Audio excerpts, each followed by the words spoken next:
Nestled among rolling hills and whispering willows, the town slumbered peacefully. Sunlight, dappled and warm, filtered through leaves. A gentle breeze rustled the branches, carrying the scent of pine and damp earth. The air hummed with the lazy drone of summer insects. It was a place untouched by time, a sanctuary of serenity. The heart of the countryside held a quaint little town. Cobblestone streets wound past charming shops and cozy homes. Their windows, adorned with flower boxes overflowing with blooms, winked in the afternoon sun. A sense of quiet contentment permeated the very air, inviting visitors to shed their worries and embrace the tranquility. The silence was broken only by the gentle murmur of a nearby stream. Its crystal-clear waters danced over smooth stones, reflecting the azure sky above. The air was alive with the chirping of crickets and the soft melodies of unseen birds. This was a place where time seemed to slow down, where nature's gentle embrace soothed the soul. As the sun began its descent, casting long shadows across the land, the countryside took on an ethereal glow. The sky transformed into a canvas of fiery orange and soft pink hues, painting the clouds in breathtaking colors. The air grew cooler, carrying with it the promise of a peaceful night's rest.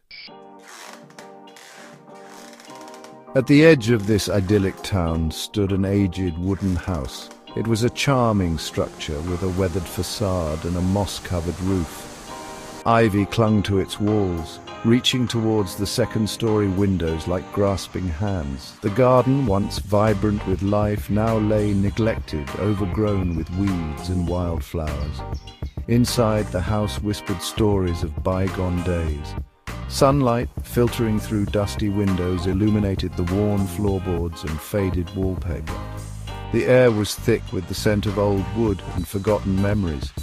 Each room held an air of melancholy, as if mourning the laughter and life it once contained. The house belonged to Hannah, a young Korean student studying abroad. She had chosen this remote town seeking peace and solitude, a place to escape the clamor of city life. The old house, with its creaking floors and drafty windows, had called to her, promising a sanctuary from the outside world. Hannah had furnished the house sparingly, her belongings a stark contrast to the antique furniture left behind by the previous occupants. She spent her days studying in the sun-drenched living room, her nights reading by the flickering light of a kerosene lamp. The silence of the countryside was her companion, the old house her refuge. One night a thick fog rolled in, blanketing the town in an eerie silence. The fog, heavy and cold, seeped into the old house, winding its way through the cracks and crevices.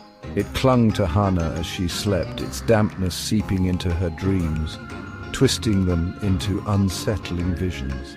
A shrill ring pierced the silence, jolting Hannah awake. She sat up in bed, her heart pounding in her chest. The ringing continued, insistent, echoing through the empty house. It was the distinct sound of a vintage rotary phone, the kind she had only seen in old movies. Hannah climbed out of bed and followed the sound, her bare feet padding silently across the cold wooden floor. The ringing seemed to be coming from the attic, a place she had never ventured into before. With each step up the creaky staircase, the ringing grew louder, more insistent, sending shivers down her spine. The attic was shrouded in darkness, the air thick with dust and the musty scent of forgotten things. Moonlight streamed through a grimy window, illuminating a single object in the center of the room, an old dusty trunk. The ringing was coming from inside. Hannah hesitated for a moment, her hand hovering over the trunk's latch. The ringing continued, relentless, urging her to open it. Taking a deep breath, she lifted the heavy lid. Inside, nestled amongst yellowed linens and moth-eaten clothes, lay a vintage rotary phone. It was black with a worn bakelite finish, its cord coiled like a sleeping snake. The phone rang again, its shrill cry echoing in the confined space. Hannah stared at it, her mind struggling to comprehend what she was seeing, what she was hearing. It felt like a scene out of a horror movie, too surreal to be real. Yet there it was, the phone ringing insistently, demanding to be answered. An unknown force compelled her to reach out, her fingers trembling as they touched the cold, smooth surface of the receiver.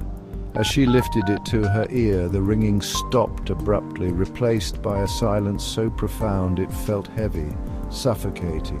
Then a voice, soft and chilling, whispered, "Why did you answer?" The voice, though faint, seemed to reverberate through her very being, sending chills down her spine. She tried to speak, to scream, but no sound escaped her lips. Fear, cold and paralyzing, gripped her heart, squeezing it tight. The phone slipped from her grasp, clattering onto the wooden floor, the sound echoing in the stillness of the attic. Hannah didn't move, couldn't move.